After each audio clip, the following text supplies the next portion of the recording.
Pourquoi est-ce que les sectes existent? Pourquoi est-ce que les gens créent des sectes? Je me suis posé cette question parce que depuis plusieurs années, je suis approché par des personnes qui souhaitent que je rejoigne des sectes, des courants de pensée dans lesquels on fonctionne d'une certaine manière. Et ces personnes me disaient toujours, Claudel, vraiment tu es quelqu'un de magnifique, si tu nous rejoins, tu seras plus grand, tu seras encore plus fort. Et moi, à chaque fois, ça m'amusait. Parce que lorsque je regardais la personne qui me proposait cela, je lui disais toujours, tu ne m'impressionnes pas intellectuellement, tu ne m'impressionnes pas économiquement, tu ne m'impressionnes pas sur le plan financier, tu ne m'impressionnes pas sur le plan des biens matériels. Et même lorsque c'était le cas, c'est-à-dire lorsque la personne qui me proposait cela avait un ascendant visible sur moi en ce qui concerne les biens, l'économie, l'intelligence, lorsque je faisais une relation de cause à effet ou alors une corrélation entre mon niveau actuel et le niveau qu'il a et le temps que ça va me mettre pour avoir peut-être son niveau, je me rendais compte qu'en réalité, dans très peu de temps, j'aurai un niveau supérieur à ce qu'il a actuellement. Ce qui fait en sorte que ça ne m'impressionnait pas. Et moi, je leur disais toujours, tu ne peux pas me proposer de venir rejoindre un mouvement pour être plus grand, alors que toi qui es en train de me proposer ça, tu es plus médiocre que moi. Donc, pour moi, je n'ai jamais trouvé ça pertinent. Je me disais, voilà, allez faire vos choses. Moi, ça ne me concerne pas. Moi, ça ne m'intéresse pas, de toutes les manières. Et à chaque fois, il y a beaucoup de personnes qui venaient me proposer cela, qui me proposaient vraiment, Claudel, on te suit en ligne, si tu nous rejoins, telle chose va se produire. Il y a notre grand maître qui fait ceci, qui fait cela. Je dis vraiment, votre grand maître ne m'intéresse pas. Allez faire en sorte qu'il vous transforme en des personnes riches, millionnaires et tout ce que vous voulez. Moi, je sais ce que je vaux. J'ai pas besoin d'intégrer ce genre de choses pour réaliser ce que j'ai envie de réaliser. Je sais exactement ce que je dois faire pour réaliser ce que je dois réaliser. Et ce que je dois faire dépend d'une seule chose, de ce que j'ai dans ma boîte crânienne qui s'appelle le cerveau, qui est l'énigme la plus puissante de l'humanité. Et j'ai appris à l'utiliser. Et grâce à ça, ça me permet de réaliser ce que j'ai à réaliser. Je n'ai pas besoin de ton grand maître, ni de toi, qui ne m'impressionne pas et qui est médiocre. Et tu dois même travailler, tu dois étudier, parce que tu as encore un cancre. Et cancre, c'est un euphémisme. Après, je ne m'intéressais plus trop à ça. Je continuais mon aventure entrepreneuriale. Et quand j'ai continué, je me suis rendu compte qu'en réalité, notre société fonctionne avec des cercles ésotériques, avec des sectes, avec des mouvements de pensée, avec des groupements, avec des communautés. Et de manière, j'ai envie de dire, subtile, ces personnes ont voulu me démontrer que si tu ne rejoins pas ce que nous faisons, tu ne vas pas progresser. Tu ne vas pas réussir dans ce que tu veux faire. Et je commençais à voir comment les opportunités commençaient à me fermer les portes dans certains segments de marché. Alors qu'en réalité, j'avais suffisamment de connaissances pour être celui qu'on doit choisir. J'avais suffisamment de compétences pour être celui qui peut le faire. J'avais suffisamment d'expérience par rapport à ceux qu'on choisissait pour pouvoir réaliser cela. Et en réalité, parfois de manière indirecte, parfois de manière directe, parce qu'il y a des cas de figure où on m'a dit clairement que c'est parce que tu n'as pas rejoint telle communauté, tel courant de pensée, qu'on ne peut pas t'offrir cette opportunité. Et là, je commençais à comprendre qu'en réalité, notre société était structurée en communauté, en courant de pensée, en pan d'idées, en secte même, s'il faut utiliser l'expression, et que si tu ne rejoins pas ces communautés, ces courants de pensée, il y a certaines opportunités que tu ne peux pas saisir. Et j'ai compris à ce niveau que mon cerveau seul ne pouvait pas suffire. Il fallait que je puisse associer à cela une communauté aussi. Parce que moi, je ne voulais pas rejoindre cette communauté. Parce que vous devez vous imaginer que pour rejoindre certaines communautés, certains courants de pensée, certaines sectes, il y a des pratiques incroyables parfois qu'il faut faire. Et moi, je ne me voyais pas en train de me compromettre pour arriver à un certain niveau, alors que je sais que j'ai les compétences pour y arriver sans avoir à faire cela. Donc, je m'étais dit, je ne vais pas rejoindre ce que vous faites. Ça ne m'intéresse pas, mais je vais trouver un autre moyen de le faire. Ce qui a fait en sorte que la plupart des projets que j'avais n'ont pas pu fonctionner de manière optimale. J'ai plusieurs projets que j'ai eu à implémenter avant les projets que les gens découvrent aujourd'hui. J'ai eu à échouer dans tellement de projets avant à cause de ça. Et je me suis donc dit, à partir de 2016, que je ne veux plus commettre la même erreur. Il faut que je puisse trouver un moyen de pallier à cette difficulté, à ce challenge, à cette route qu'on est en train de j'ai envie de dire qu'on est en train de fermer, et surtout à ces opportunités qu'on est en train de m'empêcher de saisir. Et en 2016, je me dis, il faut que je crée la Startup Academy. Il faut que je crée un mouvement, un courant de pensée où tout le monde aura l'opportunité de s'en sortir, de réussir, s'il est compétent, s'il comprend exactement comment faire pour bénéficier des opportunités qu'on peut retrouver dans une communauté. Au départ, la Startup Academy était une toute petite association qui comportait un seul membre, et ce membre, c'était moi. Je faisais mes petites conférences dans les villes de Yaoundé, dans les villes de Douala. J'essayais de partager ma passion avec les autres en ce qui concerne l'entrepreneuriat. Je partageais mes échecs. C'est-à-dire, j'expliquais aux gens, voilà les projets que j'ai eu à faire, je n'ai pas réussi. Voilà tel autre projet que j'ai eu à faire, je n'ai pas réussi. Aujourd'hui, je suis en train de vouloir faire ça. Je ne sais pas si je vais réussir, mais au moins, je sais quelque chose. Si on n'est pas ensemble, ça ne va pas fonctionner. Parce qu'avec les autres projets, on m'a fermé les portes. Pas parce que je n'étais pas compétent, pas parce que je n'avais pas d'expérience, mais parce que je n'étais pas dans la communauté qu'il faut. Je n'étais pas dans le courant de pensée qu'il faut. Aujourd'hui, je veux qu'on crée notre courant de pensée ensemble. Je veux que vous et moi, on ne puisse plus être moi, mais on puisse être nous. Et qu'on puisse bâtir ça ensemble. C'est comme ça que j'ai commencé à faire des conférences à travers le Cameroun. J'étais tout seul. Après, il y a beaucoup d'autres personnes qui ont rejoint l'aventure. Nous avons créé notre association. Nous avons commencé à faire en sorte que des personnes puissent adhérer. Et les critères étaient très simples. Si tu adhères à notre courant de pensée, si tu es fan d'entrepreneuriat comme nous, si pour toi le patriotisme économique c'est quelque chose qui te parle, si pour toi contribuer à la croissance et au développement de l'Afrique c'est une thématique qui t'est sensible, tu peux nous rejoindre. Il n'y avait pas une condition selon laquelle on va aller au bureau, la nuit à 23 h, on va aller dans un cimetière. Non. Si tu avais ces conditions et si tu avais la capacité de payer le montant de l'adhésion, ce qui est le cas dans toute association, les frais d'adhésion au départ coûtaient 40 000 francs. Tu payais 10 000 francs pour l'inscription et 30 000 francs, c'était la cotisation annuelle. On te donnait 2 mois pour pouvoir payer cela et puis tu renouvelais cela tous les 12 mois. Parce qu'il fallait aussi qu'on puisse avoir ces moyens de la communauté pour, par exemple, gérer les charges fixes et variables. C'est comme ça que nous avons commencé à progresser petit à petit avec notre association. En créant une association, ce n'est pas parce qu'on n'a pas de projet. C'est pas parce qu'on n'a pas des projets de créer des usines, des industries, non. C'est parce que j'avais compris avec mes précédents échecs que sans communauté, c'est impossible. Parce que j'avais échoué dans mes précédents projets, parce qu'on me fermait la voie à toutes les opportunités, parce que je ne faisais pas partie des communautés, je ne voulais pas les rejoindre. Et c'est ainsi que les problèmes commencent. Parce qu'en réalité, la communauté se développe et nous commençons donc à croître de manière fulgurante et exponentielle. La croissance se fait à plusieurs niveaux. On se dit à un moment donné, on ne peut plus juste rester là, j'ai envie de dire, dans les salles de conférence en train de faire des conférences. Non, il faut qu'on puisse ouvrir un siège. Nous ouvrons un premier siège dans la ville de Douala. Ensuite, nous ouvrons un siège dans la ville de Yaoundé. Ensuite, nous changeons de siège pour avoir des sièges un peu plus grands. Des sièges qui nous permettent de pouvoir réaliser des choses encore plus importantes, que ce soit dans la ville de Yaoundé ou dans la ville de Douala. Au jour le jour, mois après mois, année après année, nous avons de plus en plus de membres. Nous sommes passés d'un membre, qui était moi, à aujourd'hui des milliers de membres à travers le monde, des millions de personnes qui nous suivent sur les plateformes en ligne.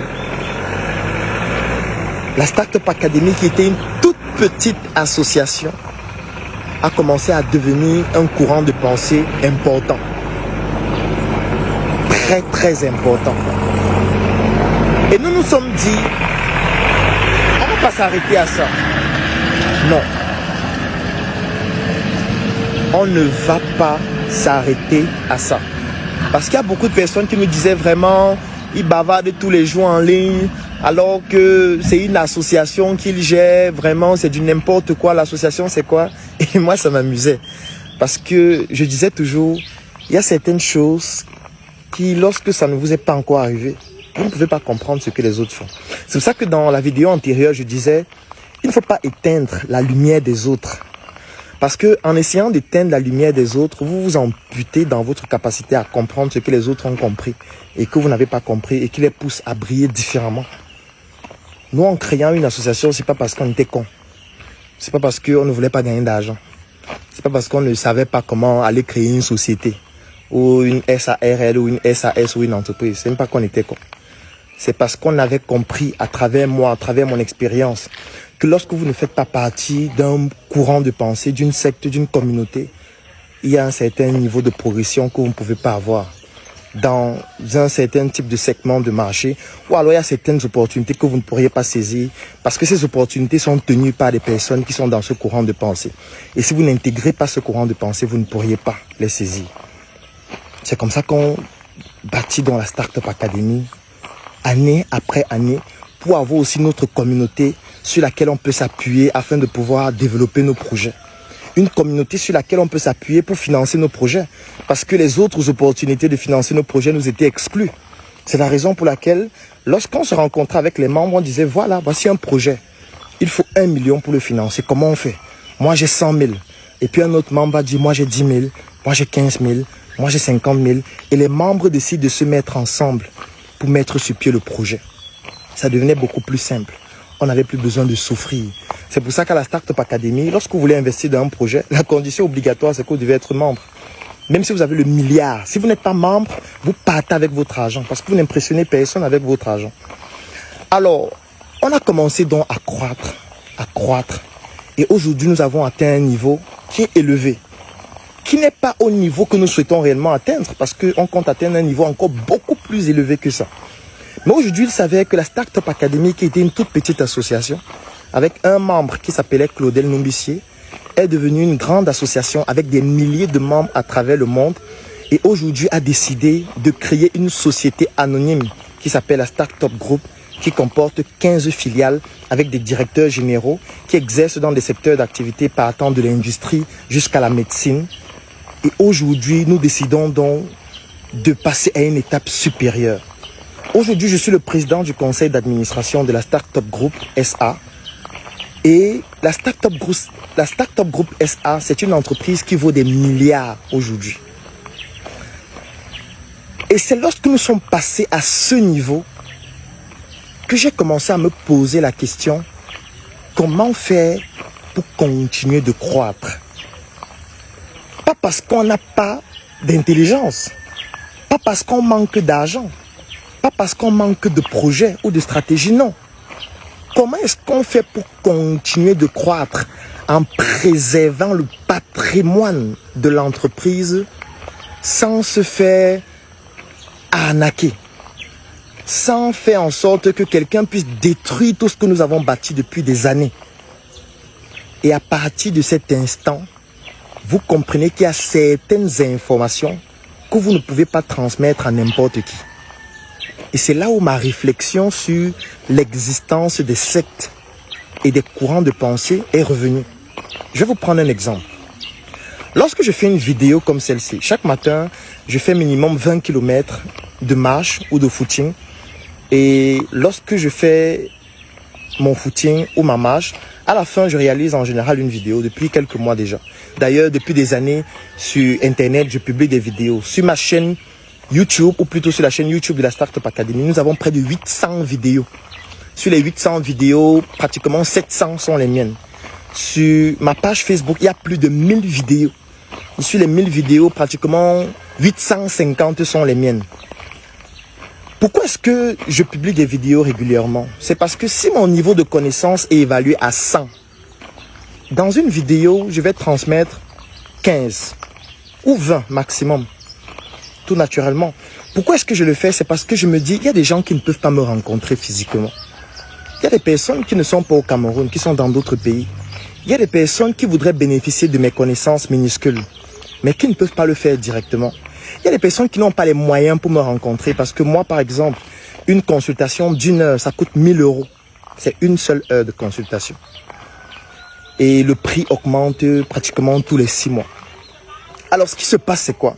C'est que, ayant compris que nous sommes en Afrique et qu'en Afrique, tout le monde n'a pas les moyens, il y a une proportion beaucoup plus importante qui n'a pas de moyens, mais qui a besoin quand même d'informations stratégiques pour se lancer. Pas forcément des informations extraordinaires, qui a besoin qu'on lui explique comment est-ce qu'avec très peu d'argent, tu peux lancer un projet. Comment est-ce que tu peux même lancer un projet sans financement? Tous les jours, on tire sur moi, oh vraiment, c'est un charlatan, c'est un bandit, il raconte des bêtises.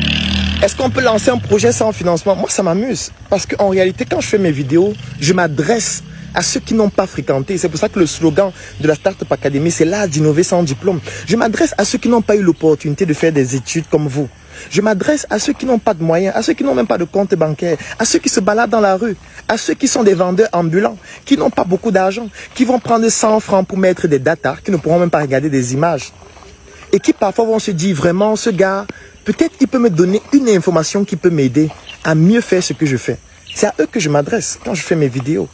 Ceux qui ont les masters, ceux qui ont les doctorats, ceux qui sont à Harvard, ceux qui sont à la Sorbonne, qui sont les plus intelligents du monde, désabonnez-vous de ma page. Allez sur la page de Elon Musk ou je ne sais pas de qui est peut-être à votre niveau, il va vous dire des choses qui correspondent à ce que vous connaissez. Moi, je m'adresse au bas peuple, je m'adresse à celui-là qui a envie de prendre une corde, de se suicider parce qu'il se dit qu'il n'y a plus d'opportunité pour lui. C'est à lui que je m'adresse pour lui faire comprendre, n'abandonne pas. Moi aussi, j'ai été dans une situation comme toi et j'ai pu m'en sortir. Voici comment j'ai fait. Je n'ai pas fait de miracle. Je suis au Cameroun, je ne suis jamais allé à l'étranger. J'ai fréquenté ici toutes mes études. Ça veut dire que si j'ai pu le faire ici, ça veut dire que toi aussi tu peux le faire. Ça veut dire que même si tu n'as pas d'argent, au moins tu peux te connecter sur Internet, tu regardes des vidéos. Si tu n'as pas d'argent pour te connecter sur Internet et regarder les vidéos, tu peux regarder les vidéos sur le téléphone de ton ami qui lui a pu se connecter. Même si tu vois une vidéo par semaine, au moins ça va te permettre d'avoir entre 10 et 15% des connaissances que j'ai, que je donne gratuitement sur Internet chaque jour. Parce que je me soucie toujours à ce que chaque jour il y ait des vidéos publiées sur ma page. Et je ne publie pas des vidéos seules. Ça veut dire que je publie des vidéos moi-même en ce qui concerne les connaissances que j'ai. Mais je permets aussi aux membres de la communauté Startup Academy de publier des vidéos sur ma page, que ce soit sur Facebook, sur YouTube, etc. Pour que vous puissiez aussi bénéficier des connaissances d'autres personnes dont vous n'avez pas forcément les moyens de payer leurs prestations pour qu'eux, ils viennent s'asseoir avec vous, pour causer avec vous. C'est cette dimension que nous voulons toucher parce que c'est ça notre idéologie. Donc quand je fais une vidéo sur Internet, je vais donner peut-être 15 à 20% des connaissances que j'ai. Ensuite, il y a une autre catégorie de personnes qui a un peu plus d'argent et qui va se dire, bon, moi je ne veux pas me limiter aux vidéos sur Facebook. Moi j'ai un cas particulier parce qu'en général les vidéos sont génériques. Et même quand on prend un cas particulier dans une vidéo, ça ne peut pas toucher tout le monde parce que tout le monde n'a pas ce même cas particulier. Il y a des personnes qui vont se dire, moi j'ai envie qu'on résolve un problème spécifique que j'ai. C'est des personnes qui vont venir payer 1 000 € pour une consultation chez moi. C'est des personnes qui vont venir payer pour une formation. La formation, il y en a quand même de plusieurs catégories. Il y a des formations de 10 000 francs. Il y a des formations de 20 000 francs, de 25 000 francs, de 50 000 francs, de 100 000 francs. Ça dépend de votre niveau. Ça dépend du type de besoin que vous avez. Ou encore, vous pouvez même faire beaucoup plus grand. Vous pouvez devenir membre de Startup Academy et bénéficier de plusieurs formations gratuites, comme les messes entrepreneuriales qui sont entièrement gratuites pour les membres, comme les talks qui sont gratuits pour les membres. Que vous soyez au Cameroun ou pas, quand vous n'êtes pas au Cameroun, vous avez ces formations gratuites en vidéo qu'on met dans les plateformes qui sont uniquement dédiées aux membres, où vous avez accès avec votre carte de membre pour pouvoir avoir accès à ces formations gratuitement. Si vous n'avez pas beaucoup d'argent, aujourd'hui pour être membre de Startup Academy, ça coûte 200 € si vous n'êtes pas au Cameroun et 130 000 francs si vous êtes au Cameroun. Et c'est valide pendant 12 mois. Après les 12 mois, vous renouvelez juste votre cotisation annuelle. Parce qu'il y a dans cette deuxième catégorie de personnes qui vont venir pendant les formations. Pendant les formations, ces personnes vont avoir des connaissances qui sont un peu plus élevées, qui vont aller à 50-60%. Pourquoi je dis 50-60%? C'est parce que une formation, par exemple, peut durer 4 heures de temps. Je prends un exemple. Si moi, je dois faire une formation sur comment vendre sur Internet et que la formation dure 4 heures de temps et elle coûte 50 000 francs, vous payez 50 000 francs. Vous devez vous douter qu'en 4 heures de temps, je ne peux pas vous apprendre tout ce que je connais sur Internet. Parce que j'ai appris à vendre sur Internet, ça fait plus de 10 ans aujourd'hui. Ça fait plus de 10 ans que je pratique cela. En 4 heures, je vais condenser ce que j'estime être important pour vous. Je vais vous transmettre ça en 4 heures. Vous allez poser des questions, je vais entièrement répondre à vos questions. Ça veut dire que vous qui êtes venu à la formation, vous allez avoir un niveau de connaissance plus élevé que ceux qui sont sur Internet, qui voient juste des vidéos où je transmets du contenu générique de toutes les manières. Mais même vous qui avez payé, vous n'allez pas avoir 100% parce que je ne peux pas vous transmettre tout ce que je connais en 4 heures. Même si c'est en 1 mois, c'est petit. Ça veut dire que même vous n'avez pas le niveau optimale des connaissances que j'ai. Parce qu'il y a beaucoup d'autres connaissances plus pointues que j'ai, que je ne vais pas donner dans une vidéo sur Facebook, que je ne vais même jamais donner sur Internet, même si c'est sur une messagerie instantanée, que je ne vais pas donner pendant une formation parce que je ne vais donner que ce qui correspond à la formation et au thème en question. Ça veut dire qu'aujourd'hui, lorsqu'on est à la tête d'une société anonyme qui comporte autant d'entreprises stratégiques qui sont dans le domaine de l'industrie et d'autres domaines sensibles, il y a des informations stratégiques importantes. Il y a des secrets industriels qu'on ne peut pas transmettre à n'importe qui. Ça veut dire, même si vous êtes membre de Startup Academy, je ne peux pas vous transmettre ces informations sans savoir exactement qui vous êtes. Même si vous êtes un directeur d'une de nos filiales industrielles ou alors d'une autre filiale qui offre des services et des produits, je ne peux pas vous transmettre certaines informations n'importe comment. Parce que vous pouvez être un traître. Et nous l'avons déjà vu plusieurs fois dans notre communauté. Il y a des personnes qui viennent devenir membres pour comprendre ce que nous faisons, pour devenir des traîtres par la suite, ou qui travaillent pour des concurrents. Il y a des personnes qui viennent pour devenir membres, font comme s'ils adorent ce que nous faisons, parfois peuvent même monter à des postes de responsabilité très élevés, mais qui en fait sont des taupes, sont des malhonnêtes, sont des personnes qui au final vont devenir des traîtres, qui vont nous trahir, qui vont nous planter des couteaux dans le dos, qui vont nous tendre ou alors mettre des guet-apens. Il y a des personnes qui viennent investir dans nos projets pour nous nuire, pour dire, ok, j'ai envie d'investir, je veux que ça se passe mal, parce que quand ça va mal se passer, je vais nuire à ces gars, je vais leur porter plainte, je vais les mettre en prison, je vais les enfermer. Oui, nous savons ça, ne croyez pas que nous sommes cons. C'est con de croire que ce sont les autres qui sont cons. Étant donné qu'on sait ça, il y a certaines informations sensibles que je ne peux pas donner à quelqu'un dans la rue, que je ne peux pas donner dans une vidéo sur Facebook, que je ne peux pas donner à un membre de start-up qui est devenu membre depuis 3 mois, 6 mois, parce qu'il montre qu'il est trop dynamique. Je vais commencer à lui donner toutes des informations. Non. Que je ne vais pas donner à quelqu'un qui est directeur d'une filiale, forcément. Non. Que je ne vais pas donner à, j'ai envie de dire, à quelqu'un qui marche avec moi tout le temps. Pas forcément. Parce que je ne sais pas ce qu'il va en faire de cette information. Et nos milliardaires de notre pays rencontraient le même problème. Parce qu'ils avaient des secrets par rapport à leur projet. Ils avaient tellement peur de transmettre ces secrets que certains ont décidé de mourir avec. C'est pour ça que chaque fois qu'ils meurent, l'entreprise est déstabilisée. Parfois, l'entreprise meurt aussi avec eux. Parce qu'ils se sont retrouvés confrontés à cette problématique où tu as un secret ou des secrets concernant ton secteur d'activité et ton business, mais tu ne sais pas à qui transmettre ça. Parce que tu as même peur de transmettre même à ton enfant. Parce que tu ne sais pas si ton enfant après ne va pas devenir un danger pour la boîte. Tu ne sais pas si celui avec qui tu marches tout le temps n'est pas peut-être un infiltré qui est venu là pendant des années juste pour mieux comprendre ce que tu fais, pour te détruire. Et là, tu ne peux pas bâtir un patrimoine qui vaut des milliards aujourd'hui et t'amuser avec des informations sensibles comme ça qui peuvent détruire tout ce qu'on a bâti depuis des années. Moi, je ne peux pas m'amuser avec ce type d'informations. Ce qui fait qu'on se retrouve dans un cas de figure où il y a des informations sensibles qui tendent maintenant vers les 80, 90%, 95%, 98% de ce que je sais, que je ne peux pas transmettre à n'importe qui. Et à ce moment donné, vous commencez à vous dire, et si ceux qui avaient créé des courants de pensée et des sectes avaient rencontré le même problème, et c'est pour ça qu'ils avaient créé ça.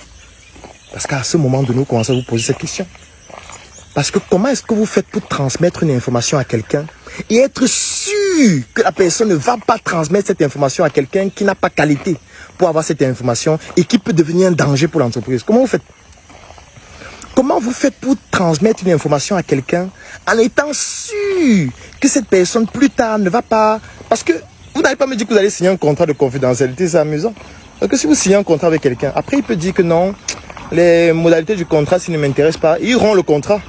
Il s'en fout, il part ailleurs. Il a toutes les informations, il se lance même dans le même secteur d'activité, ou alors il est racheté par une autre personne qui a beaucoup d'argent, qui exploite toutes les connaissances qu'il a. C'est compliqué, n'est-ce pas?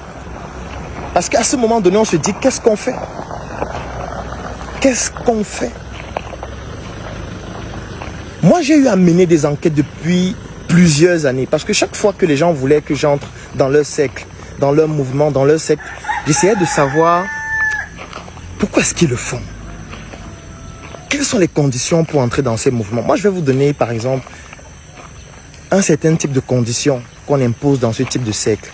Ce qu'on fait en général, c'est quoi? C'est qu'on vous dit, étant donné que tu vas monter à un niveau plus élevé, il faut qu'on se rassure que les informations qu'on te donne ne se retrouvent pas sur Internet, ne se retrouvent pas entre les mains de quelqu'un qui n'a pas qualité pour les avoir et qui peut devenir un danger pour nous. Donc nous, ce qu'on va faire, c'est qu'il faut aussi que nous, on ait un secret sur toi ou un secret sur ta vie. Ou alors, il faudrait qu'on ait un moyen de pression sur toi qui te pousse à devenir une tombe. Une tombe, ça veut dire quoi? Que dès qu'on va te transmettre l'information, tu vas la garder jusqu'à ta tombe. Personne ne va la voir jusqu'à ce que tu meurs. Et parfois, qu'est-ce qu'on peut faire pour avoir un secret sur toi? C'est qu'on peut te sodomiser, oui. On peut te sodomiser, c'est filmé. Et là, maintenant, on a un secret sur toi. Ça veut dire le jour où tu transmets, où tu divulgues cette information, on divulgue la vidéo et on t'expose. Et comme tu le sais, tu restes calme, tu ne dis rien. Tu te dis, bon, ok, de toutes les manières, c'est dangereux. Si je tente de le faire, ils vont m'exposer. Parfois, on met ta famille en danger. On te dit, si tu essayes de le faire, on peut tuer ton enfant, on peut tuer ta mère. Ce n'est pas la foudre qu'on va envoyer. C'est quelqu'un qui va aller tuer réellement. Ce n'est pas la foudre. Ne croyez pas qu'il y a quelqu'un qui tourne la marmite et puis la foudre va aller ou alors la maladie va gêner. Non, ça peut être un poison. Ça peut être, on élimine physiquement. Ça peut être un accident provoqué. Donc, on te fait comprendre que si tu t'amuses avec ce type d'information qui met en danger le groupe, en danger le patrimoine, en danger tout ce qu'on a bâti depuis des années, on va t'éliminer. Ou alors on va éliminer quelqu'un de ta famille. Ça peut être le fait que il y a tellement d'autres conditions. Je ne peux pas aller plus loin. Il y a beaucoup de personnes qui sont sensibles. Je suis sûr que même ce que je viens de dire là, ça peut choquer déjà certains qui ne sont pas préparés psychologiquement à avoir un certain type d'information. Mais je veux vous mettre dans la peau de quelqu'un qui se retrouve dans ce cas de figure. Qu'est-ce qu'on fait? Parce qu'en général, celui qui vous trahit, c'est pas quelqu'un qui est au quartier, qui ne vous connaît pas. Celui qui vous trahit, c'est quelqu'un qui est à proximité de vous pour que le couteau puisse être planté dans votre dos plus facilement. C'est lui qui peut vous trahir. Ça veut dire que celui qui vous trahit, c'est quelqu'un qui est plus proche de vous que les autres. C'est quelqu'un qui connaît mieux ce que vous faites par rapport aux autres. C'est pour ça que son couteau a une douleur plus profonde que ce que les autres peuvent faire. Moi, quand quelqu'un m'insulte sur Facebook, je m'en fous. Parfois, vous voyez quelqu'un qui n'a pas d'argent, qui n'arrive pas à payer son loyer normalement, qui n'arrive même pas à vivre décemment, il vous insulte sur Facebook, il n'arrive même pas à assumer son nom. Donc il est sur Facebook, il s'appelle Jean Calvin Bonheur Résistant. C'est-à-dire qu'il n'arrive même pas à assumer son nom. Il vient vous insulter. Lui, bon, il est distant. Moi, je dis, voir le pauvre, s'il savait que je peux lui offrir un emploi, parce que je peux le recruter et lui donner le salaire qu'il veut pendant des années, peut-être il viendrait plutôt venir demander du travail. Je verrai si je peux l'aider, s'il est compétent, sinon il dégage. Il s'en va continuer d'insulter en ligne. Donc lui, il n'est pas un danger. Celui qui est un danger, c'est celui qui se rapproche de vous et qui maîtrise ce que vous faites au quotidien et qui peut mieux vous nuire. C'est lui qui est un danger parce qu'il est plus proche. C'est que s'il a un couteau, il peut planter ça dans votre dos. C'est pour ça qu'il faut pratiquer de l'acupuncture. Parce que quand vous recevez des couteaux dans le dos tout le temps, à un moment donné, il faudrait que recevoir des couteaux dans le dos devienne comme un exercice, devienne comme du divertissement. Parce que vous allez recevoir des couteaux dans le dos tout le temps. Ça ne va jamais s'arrêter. Parce qu'en réalité, la réussite n'est pas une destination. Il n'y a pas une destination qui s'appelle la réussite. Ou lorsqu'on arrive, on dit voilà, enfin, j'ai réussi. Enfin, c'est terminé. Non. La réussite, c'est le chemin. La réussite, ce sont les étapes que vous parcourez qui vous permettent d'atteindre un objectif. La réussite, ce n'est pas une destination. Il n'y a pas une destination qui s'appelle réussite. Parce que qu'importe l'objectif que vous vous fixez, quand vous allez atteindre cet objectif, vous aurez un autre objectif plus grand. Ça veut dire qu'en réalité, c'est le chemin qui est la réussite et non la destination. Et la réussite dépend de chacun de nous. Nous n'avons pas la même définition de la réussite. Pour certaines personnes, réussir, ça peut être de fonder une famille et de vivre en harmonie. Parce que peut-être vous n'avez pas pu vivre cela avec vos parents. Ça peut être ça, réussir. D'autres personnes peuvent avoir comme objectif de réussir de gagner beaucoup d'argent pour ne plus vivre les frustrations qu'elles ont vécues quand elles étaient plus jeunes. Ça peut être ça leur définition. Donc il n'y a pas une définition standard de la réussite. Ça veut donc dire que vous devez vous méfier des personnes qui sont proches de vous. Dans d'autres cercles, qu'est-ce qu'on fait? On fait en sorte que les membres du cercle deviennent comme des pièces d'un puzzle. Du moins, leur cerveau devient comme des pièces d'un puzzle. Ça veut dire que le secret, on va le fragmenter en plusieurs parties du puzzle et on va donner des parties à chacun. Aucune personne ne va savoir la partie de l'autre. Mais quand ils vont se mettre ensemble, ça va rejoindre, ou alors ça va mettre ensemble les pièces d'un puzzle pour reformer le secret. Mais chacun ne saura pas le secret que l'autre a. Ça aussi, c'est une autre technique qu'on utilise pour éviter qu'une seule personne n'ait toutes les pièces du puzzle seule, pour mettre en danger tout le groupe, toute l'entreprise, tout le patrimoine. C'est pour ça, du moins c'est l'appréciation que j'ai eu à faire, c'est l'interprétation que j'ai eue. C'est pour ça certainement que les gens à un moment se sont dit, il faut qu'on crée un autre cercle qui va s'appeler une secte, un courant de pensée, un groupe privé, dans lequel les conditions ou alors les critères d'inclusion seront extrêmement contraignants et vont pousser les gens à devenir des tombes pour ne pas transmettre certaines informations à l'extérieur, pour ne pas nous mettre en danger. Et étant donné que le groupe peut être à travers le monde, ça veut dire qu'on ne peut pas forcément tous se connaître physiquement. On peut mettre un insigne sur nous qui nous permet de nous reconnaître. Ça veut dire que quand je vois quelqu'un avec cet insigne, quand je vois quelqu'un se comporter d'une certaine façon, quand je vois quelqu'un utiliser le vocabulaire que nous avons délimité au sein de notre cercle, je sais que celui-là, il fait partie du même cercle que moi. Ça veut dire que si je le rencontre, je peux lui donner certaines informations. Parce qu'en réalité, nous avons des codes que nous avons créés dans notre cercle pour éviter que ces informations ne se retrouvent dans des endroits dangereux. Vous, que feriez-vous si vous étiez à la tête d'un groupe qui vaut des milliards et pour lesquels vous avez des informations sensibles que vous ne pouvez pas transmettre à n'importe qui? Que feriez-vous? Si vous avez une solution en commentaire, mettez la solution en commentaire. Dites peut-être je ferai ceci, je ferai cela. Et puis on va débattre, on va voir. D'autres personnes vont venir dire ce qu'elles pensent. Peut-être il y a une autre solution pertinente que vous avez. C'est le moment de la partager avec les autres. Peut-être moi aussi je vais en apprendre beaucoup. C'est clair que j'ai des solutions. Vous devez vous en douter que je ne vais pas donner ces solutions dans une vidéo. Si vous aussi vous trouvez que vous ne voulez pas donner vos solutions dans la vidéo, ne le faites pas. C'est pas obligatoire. Comme cette vidéo n'est pas obligatoire à regarder. C'est une vidéo qui a été longue, ça fait plus de 30 minutes. Mais c'était nécessaire pour que vous puissiez comprendre à quel point parfois on peut être amené à un niveau de responsabilité qui nous pousse à poser des actions que le commun des mortels ne comprend pas. Ce n'est pas parce qu'on est con, parce que c'est con de croire que ce sont les autres qui sont cons. Un travail pro commence par un pro en SM. Change toute ta garde-robe, remplace tout par SM de la tête aux pieds. Désormais tu t'habilles en SM, un avenir propre commence par un style en SM.